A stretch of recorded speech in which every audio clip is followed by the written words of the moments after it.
What's going on, everybody? It's your boy Luke here for our round 4 live stream, this time for the Scottish Open. Heading into Sunday, got ourselves quite a leaderboard. It definitely bunched up a little bit more than I expected, and with a front runner that I think, frankly, not that many people saw coming. I mean, we knew that Xander was probably going to have a good day, but to go out there, shoot 4 under, Tringali go out there, completely implode. I mean, I like it. It gives us a leaderboard with firepower up top. You have Xander, Spieth up there. Guys like Woodland are chasing a little bit back there, and a few guys at like -1 to even par. And if they go out there, shoot something like a 62 to 63, and with the weather conditions we're going to see there, I certainly think that's possible. Who knows? Maybe we see another come from behind win. So it'll be interesting to see how it plays out tomorrow. But in terms of how we did today, I doubled up on Showdown. Obviously, Max Homa was a smash play. Went out there, I had him in 75% of my lineups. I had Jordan Spieth in 70% of lineups, which of course, he had 2 eagles today, multiple birdies. That was nice. Really, the only missing piece, and I mean the only missing piece, was Xander Schauffele. He was donkey chalk. I would fade him 100 times over again at 40% ownership, and he came in at 38.6% in my contest. So actually even higher than I expected. And again, I would make that fade 10 out of 10 times. He's not 3 times more likely than guys I took like a Cam Smith or a Sam Burns to succeed. And again, I do that 100 out of 100 times. More often than not, that's going to pay off. Today, it didn't, but I still doubled my money, right? I'm not going to complain too much about that. And more often than not, though, we're going to be able to win GPPs using that strategy. So I'm not going to hang my head on it too much. From the prize pick side, we hit a 12.5x card. So in general, definitely a successful day. And in terms of 4-round lineups, those Xander's in the lead, which isn't ideal because I did fade them in that format. I got a lot of guys up on the board, a lot of guys into that top 10 now that I have in plenty of lineups. So we have some potential. So we'll have to see on that end. Let's go ahead and catch up on chat. We got Wilson down there. What's going on? Hopefully you're doing well. And Nick Morris with the important question says, so does Xander just win everything now? Which obviously he's joking when he says that. But based on what he said during his interview after the round, everyone's going to play him for next week. He was like, oh, I love links golf. That's just what it's all about, you know, giving all the stereotypical answers that you'd want to hear. And I'm sitting there just like trying to cover my ears, just like, oh man, this sucks. Everyone's going to play him at the Open Championship now. So yeah, if Xander wins tomorrow, you're going to be like 30% owned Xander Schauffele at the Open because he's priced really flexibly as well. So it's just not a good situation. And Wilson says, can't wait to see who qualifies for next week's British Open. Yeah, that's the other headline I definitely have the side eye on. Obviously, the outright winner is going to be what we're really looking at. But anyone who finishes in the top 10 who's not qualified for the Open, those top 3 players will be making it. So that'll be pretty cool to see too. Let's talk about what we expect here for round 4, though. So for round 3, it played a lot easier than I think people expected. And a lot of that was due to quality of field, right? A lot of those lower tier players were cut throughout the weekend. But on top of that, the morning wave played significant. Well, I don't want to say significantly easier than the afternoon, but it still did, right? It was right around a 0.4 shot difference. If you take a look at it, right around 0.4 versus 0.8 between the 2 waves there, maybe closer to 0.3 shots, to be quite honest with you. But in either circumstance, a lot of the guys that had ceiling performances outside of Xander were in the morning wave. The only afternoon guys that went off, you had Xander Schauffele, super low owned RCB, which again, he was like 0.6% owned. So he was kind of irrelevant in contest. Ryan Palmer had a pretty decent day, but Smalley, right, was playing, well, actually, I think Smalley was towards the middle of the day. So he was kind of like an in-betweener there, but Grace, morning wave. Tommy Fleetwood, morning wave. Cam Smith made a bunch of birdies, morning wave. Miko Coronan, talked about him, right? He was in the featured group today, morning wave. Moving towards the top, Spieth, Homa, morning wave, right? So that type of advantage is not going to be there for Sunday. So I just wanted to point that out because a lot of people are going to see guys like Max Homa who had those ceiling rounds and try to tail that, right? They're going to try and take guys that are a little bit further back. I'd argue that it's an opposite wave advantage, where in the morning, you're dealing with harsher conditions than what you're going to have in the afternoon. And there's 2 reasons for that. First off, the advantage today was just 0.3 shots. We saw that before, right? But that was with a huge wind advantage, right? In the morning, there was at least maybe 5 to 10 miles an hour less of winds. And in the afternoon, they kicked up a little bit, but it wasn't anything crazy. If it's going to be the opposite way around, that 0.3 shot difference is pretty much going to evaporate just like that. You're going to be looking at probably an even playing field. And then when you consider the guys that are in the lead are also motivated, have been playing the best golf of the week, I think the afternoon wave, you might see a lower scoring average than what you see in the quote-unquote morning wave. Again, a lot of that is due to quality of player, but even more so due to this wind, where it kind of dies down.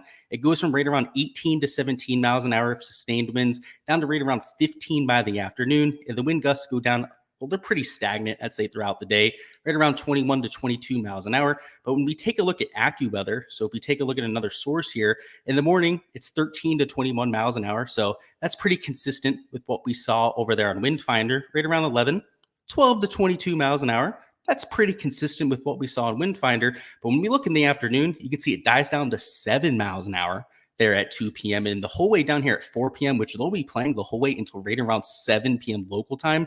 If there's a playoff even further, perhaps even till 8 p.m., 4 miles an hour of winds. The wind completely dies down. And if that's going to happen, guys, I'm going to have to eat the chalk up top.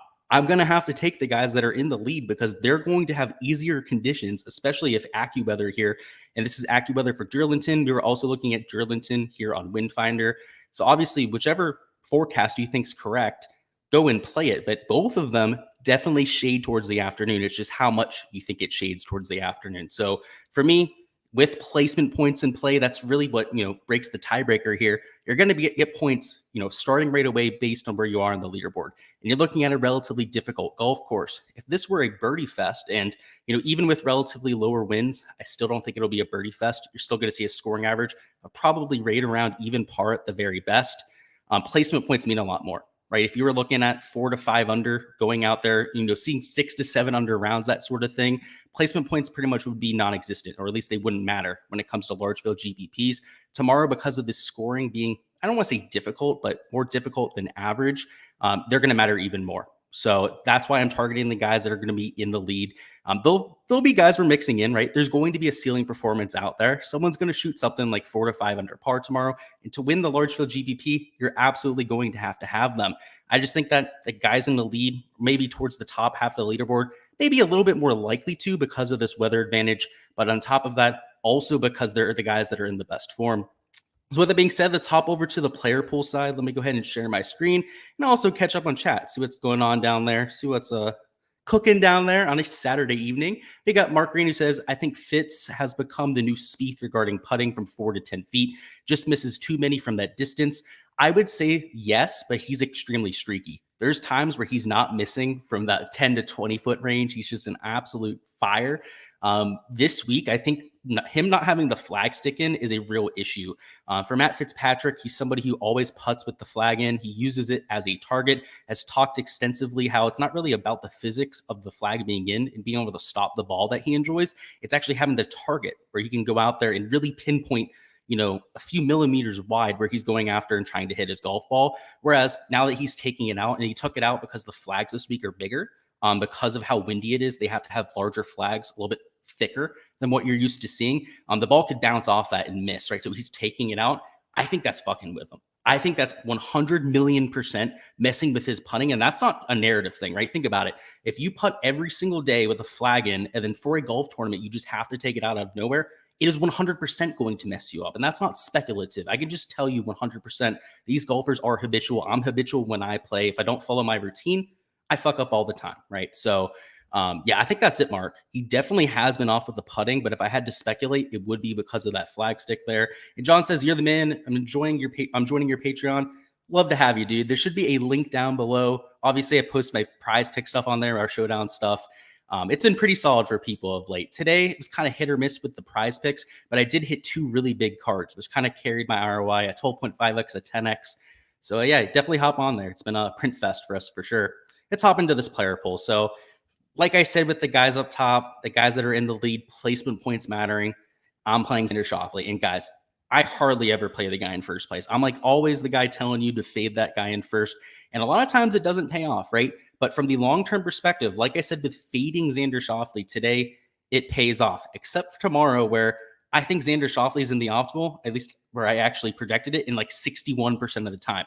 And I have him projected to be owned in 47% of lineups. So that makes it a legitimate argument towards either side because obviously 61%, that's a significant amount, but it's not 100, right? There's a solid, 38 point something percent where he could go out there and absolutely bone you. And if you're, there, and you're going to have to lock him tomorrow, by the way. If you're playing Xander Schauffele, you're pretty much going to have to play him in every single lineup. You'd be screwed, right? That 38 point whatever percent can go out there and just absolutely mop you. Whereas the other flip side is true, right? If you don't play Xander tomorrow, which if you're going to quote unquote fade Xander, you should probably play 0%. If he goes out there and smashes, you're absolutely fucked. So for me, looking at the splits, looking at how he's played to this point in the week, it's the one situation where I'm being a donkey. I'm going out there and playing the highest owned player. It probably is going to bite me in the ass because I don't do it all that often, but literally everything points to him making sense. Better conditions. He's hitting the ball in the best in the field. He won coming into this start, won at the JP McManus Pro-Am. I mean, just this could legitimately be his third straight win in a row on tour, which actually, no, sorry, it'd be three out of his last 4 starts on tour would be a win. That would just be outstanding stuff for him. So I like him there at 10,300. It's a doable enough price tag. And honestly, we can differentiate elsewhere. If we're going to take that super chalky guy up top, particularly for me, I don't play in the super large GPP. Like I don't play in the $20 150 max all that often. Today I played in the $5.71 max, which is a smaller field contest. You can differentiate a little bit less extremely in those contests, right? Like I can still play Xander Schauffele. I can still play other pieces of chalk, even like a Gary Woodland, for example, and get unique with my lineup. So I'll be playing Xander. It is what it is. One of the few times you'll see me playing somebody above 30%, let alone somebody who's nearly 50% projected owned. Next up, we've got Gary Woodland at $8,600. And I think a lot of people will be avoiding him because of how rough he looked throughout the day. The fact that he ended with a bogey, obviously that was on the telecast. But what they didn't show was the birdie he made on 17 right before that. And also the birdie he made on 16. Conveniently, didn't show it on the broadcast at all. And those were 2 of the 3 birdies that he made on his day. Frankly, I love that kind of momentum. I like the fact that he was fighting towards the very end. A lot of guys that are ejecting on moving day don't really give a damn. When they've been beaten down for 15 holes, they'll lay over, especially when 16 through 18 are the hardest golf holes on this golf course. Actually, 16 played relatively easy today, but 17, 18 were absolute brutes. He birdied number 17. He almost got away with par there on 18. I mean, that's by far the most difficult hole on the golf course. So if he's only going to be 20% owned, I mean, he's in striking distance here at -2. He could very well crack that optimal. I mean, he goes out there, shoots 4 under par tomorrow, which with the wind conditions we're going to see, I think that's more than doable. He cracks the optimal, right? He's not going to win. He's probably not going to beat Xander. He's going to most likely win this at like -10 or -11. But shooting 4 under par, finishing in the top 5, that is more than enough for a DFS contest, more than enough for even large field GPPs, let alone something like 2 to 3 under par, right? If he just gets into that top 10, shoots something in like the top 25 percentile on the slate, that might be enough to get into the optimal with those placement points, which with scoring conditions that, they're not going to be easy, but they're not going to be super difficult. Those are going to matter. Those 12 points to first, you're absolutely going to have. And a lot of those top 5 points you're probably going to need as well. Next up, we got Thomas Dietrich, who I did not play today. He shot 1 under par, so it's kind of like an average play, maybe slightly better than average. But mostly, I want to play him because people are going to get bored with him. He was not chalk today, but he was relatively high owned. Quite a few people got to Thomas Dietrich, and that was to be expected after shooting 3 under. And now at this price tag, he's a little bit expensive. Good amount more expensive than he was for 4-round contests. It's just 1 shot back from Gary Woodland, much like him. If he goes out there, shoots something like 3 under par, could very well end up cracking the optimal, particularly if that 3 under par is either a bogey-free 3 under par or something like 5 or 6 birdies with a few bogeys mixed in. He's more than viable of getting to either of those scores, as evidenced not today, but yesterday he shot 3 under par. And just loves link style golf courses. He's a DP World Tour player. He's used to playing on these type of tracks, and obviously in form. He's up there in the top 15 to 20 at this point of the event. Next up, we got Ryan Palmer here at $7,400. And the main reason I'm getting to him is his familiarity with this golf course. He had a top finish last year, his first ever start around the Renaissance Club. And while it's playing a lot different this time around, a lot more difficult, they've firmed out all the greens, they've firmed out all the fairways, and they've also ran them a little bit higher on the stimp meter. It's translating, and it makes sense for Palmer. He's played well in Texas, where you get those firm, fast conditions, and also where you get a bunch of wind. And I think that's really what people forgot about with Ryan Palmer, is that down in Texas, he's always his best self because he's one of the best players at flighting the golf ball. And what is there in Scotland? Oh, Texas-like wind, right? 25 to 30 mile an hour wind gust. So going into Sunday, where we still are going to have wind, it's a little bit lower than what we saw here on Saturday. I think he's another great play. I mean, obviously the ball striking was there today. Shot well under par, but it could have been even better. Missed multiple putts in that 5 to 10 foot range, which are absolutely key to going out there and winning a GPP. Next up, we've got Alex Smalley at $7,200. Another player who started well today, and you can tell as all these guys are, teeing off in the later half of the afternoon. That's something that I mentioned early on, but if you're just hopping in here, the weather is going to be much better for the afternoon wave. Depending on what wind source you look at, it could be like 9-day difference between the two waves. It could be like playing in a dome in the afternoon wave. That's why I like getting to guys here like Alex Smalley at $7,200. He had the great round today. He's got the upside. He saw it at Corrales. So even if it is windy, we get the slightly harder conditions out of those forecasts.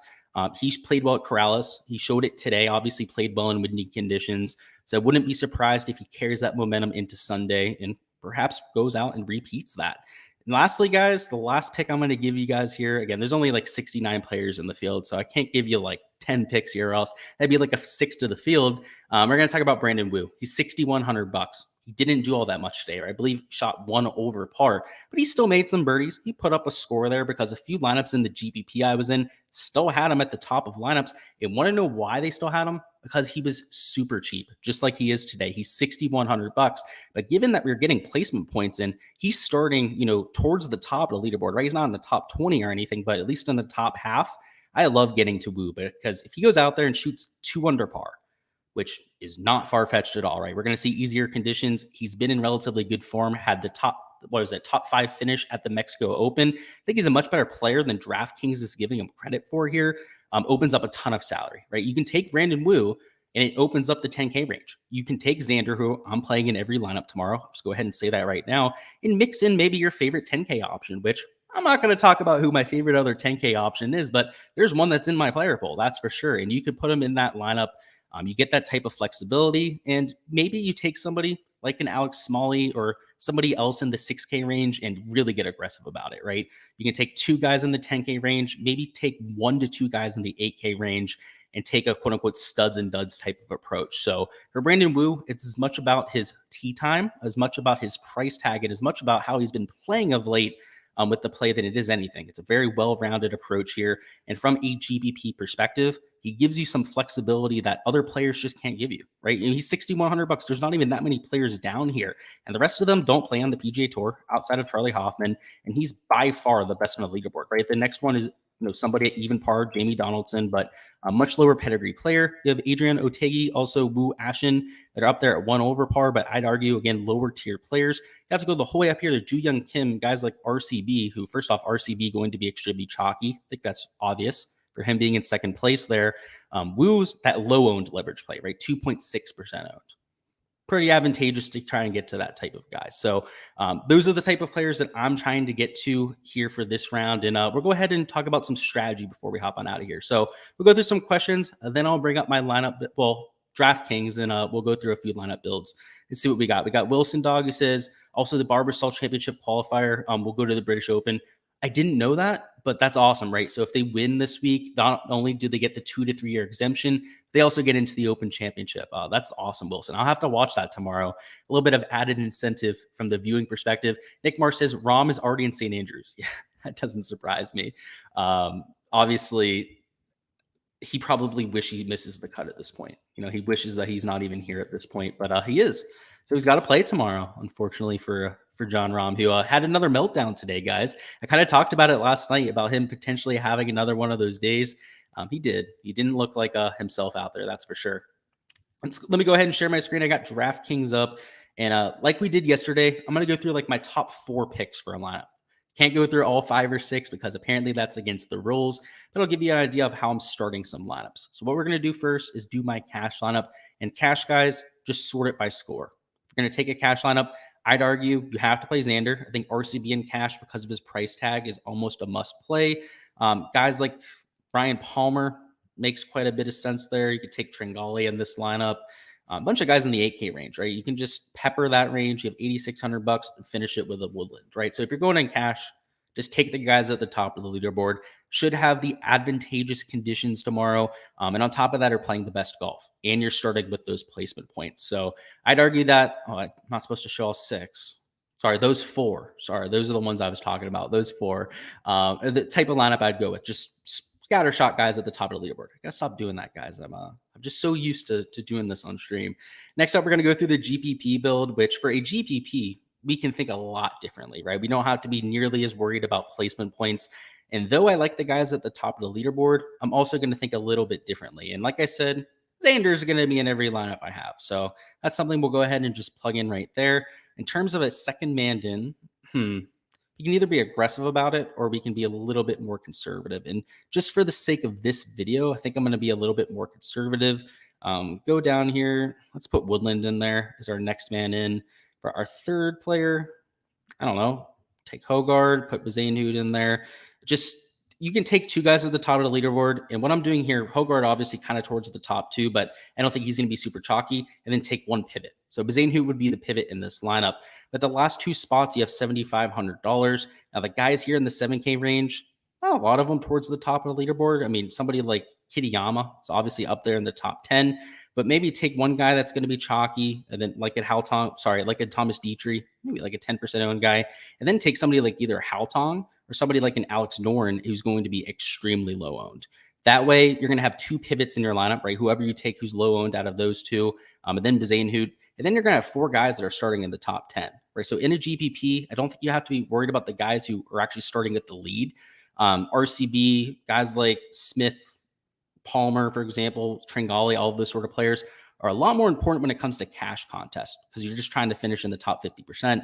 But you're going to see a few ceiling rounds, like I said, because of those wins being a little bit lower than what we've seen for the first 2 days. So for GPP contests, I'm not nearly as worried about it. But that's all I've got here for the live stream. Going to cut it off there. Went live a little bit earlier, so has a little bit more shelf life out there for you guys. And as per usual, going to have content for next week. It's the biggest week of golf. I'm already getting my sleep schedule accounted for.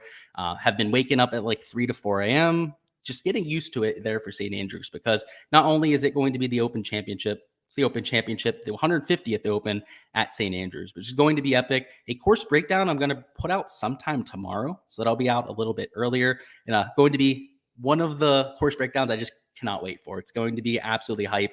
I know that golf course like the back of my hand. I mean, I study it like just as a golf nerd, right? St. Andrews is something where I can literally tell you every single hole off the back of my hand without looking at a graphic. I could describe the holes and whatnot. So when we go hole by hole, oh boy, is it going to be a good one. We'll be talking about every player's strategy, whether you're taking an aggressive approach or more conservative approach, and the consequences of that. Because around St. Andrews, it's a thinking man's golf course. If you don't think your way around it, you're going to get bit. You're going to be made to look stupid. So I'm looking forward to that. Before you hop on out of here, make sure you smash that like button too. If you haven't already subscribed to the channel, first off, what are you doing? Go ahead and get that together and hit that subscribe button, because I'm going to have all that Open Championship content coming for you and for all the golf tournaments going forward. Later, dude. So later, Wilson, hopefully you have a solid day tomorrow. Hopefully everyone else out there has a very solid slate. Round 3 was relatively high ROI, but maybe tomorrow we take down a few GPPs. I'd love to hear it from the community. So until then, guys, best of luck.